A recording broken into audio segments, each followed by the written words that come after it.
Assalamualaikum warahmatullahi wabarakatuh. Kami dari kelompok 8 ingin mempresentasikan tentang manajemen bandwidth dalam jaringan komputer. Sebelum itu, izin memperkenalkan diri, saya Badrul.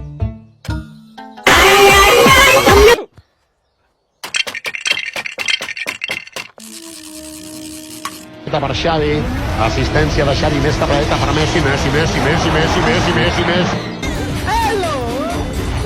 Eits, tidak kena.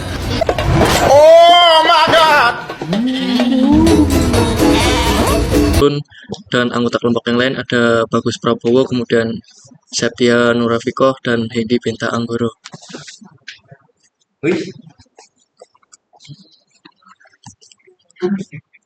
Selanjutnya ada latar belakang.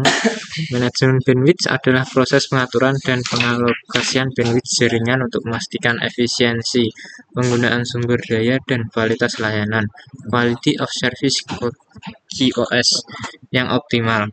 Dalam konteks jaringan komputer, bandwidth merujuk pada kapasitas maksimum saluran komunikasi dalam mentransfer data dalam satu waktu. Biasanya diukur dalam bit per detik (bps), kilobit per detik (kbps), atau megabit per detik (mbps). Pengertian: bandwidth mengacu pada jumlah data yang dapat ditransfer melalui jaringan dalam periode waktu tertentu.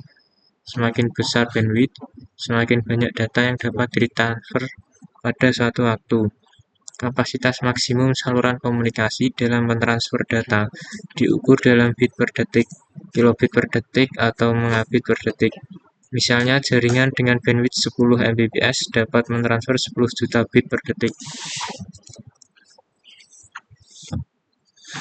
Pentingnya manajemen bandwidth. Kualitas layanan COS menjamin aplikasi dengan kebutuhan waktu nyata real time seperti VoIP dan video mendapatkan prioritas lebih tinggi, pengurangan kemacetan, menghindari penurunan kinerja akibat kelebihan lalu lintas data, efisiensi penggunaan, memastikan penggunaan bandwidth yang optimal oleh berbagai aplikasi.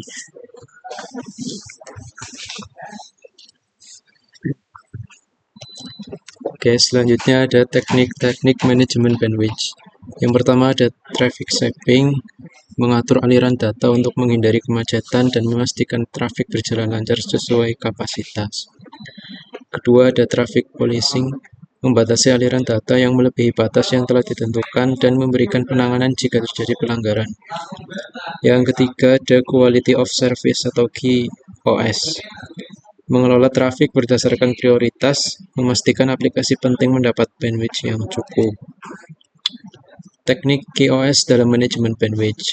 Yang pertama prioritization, memberikan prioritas lebih pada trafik penting, misalnya suara atau video dibandingkan dengan data biasa.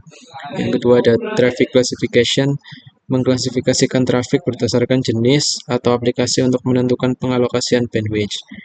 Yang ketiga ada scheduling, yakni mengatur pengiriman data berdasarkan prioritas dan waktu. Selanjutnya, protokol dan alat untuk manajemen bandwidth. MPLS multi-protokol label switching memungkinkan alokasi bandwidth lebih fleksibel dan pemberian kualitas layanan tinggi untuk aplikasi tertentu. Differentiated service mengklarifikasikan trafik ke dalam kelas-kelas berdasarkan prioritas dan memberikan alokasi bandwidth sesuai kelas tersebut. Yang ketiga, SNMP, Simple Network Management Protocol, memantau dan mengelola penggunaan bandwidth di seluruh perangkat jaringan. Selanjutnya, tantangan dalam manajemen bandwidth. Yang pertama, kemacetan jaringan terjadi ketika trafik melebihi kapasitas jaringan, menyebabkan penurunan kecepatan dan latensi tinggi. Yang kedua, pengelolaan trafik yang kompleks, mengelola berbagai jenis trafik, suara, video, dan data dengan kebutuhan bandwidth yang berbeda. Yang ketiga, keterbatasan infrastruktur jaringan yang tidak cukup kuat untuk menangani lonjakan trafik. Selanjutnya, aplikasi manajemen bandwidth (ISP) Internet Service Provider mengelola dan mengalokasikan bandwidth untuk pelanggan menjaga kinerja jaringan. Selanjutnya, perusahaan atau organisasi mengatur prioritas aplikasi penting, misalnya aplikasi bisnis dibandingkan aplikasi hiburan, atau misalnya video atau streaming.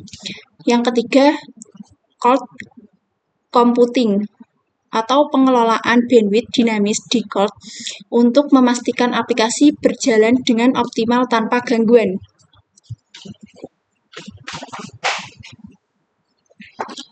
Keuntungan manajemen bandwidth. 1. Peningkatan performa jaringan, mengoptimalkan aliran data dan menghindari kemacetan, meningkatkan efisiensi penggunaan jaringan. 2. Penghematan biaya, mengurangi pemborosan bandwidth, membantu mengoptimalkan biaya operasional. Yang ketiga, kepuasan pengguna. Penggunaan bandwidth yang adil dan efisien memastikan aplikasi penting mendapatkan kualitas layanan yang optimal. Yang terakhir ada kesimpulan, manajemen bandwidth penting untuk menjaga kualitas layanan, menghindari kemacetan, dan mengoptimalkan penggunaan jaringan. Teknik-teknik seperti traffic shaping, QoS, dan load balancing digunakan untuk memastikan distribusi bandwidth yang tepat. Protokol dan alat seperti MPLS, Disk-Share, dan SNMP membantu dalam implementasi dan pemantauan manajemen bandwidth. Manajemen bandwidth sangat berpengaruh terhadap performa jaringan dan kepuasan pengguna. Demikian presentasi dari kelompok 8, kurang lebihnya mohon maaf apabila ada kesalahan dan tutur kata yang kurang berkenan.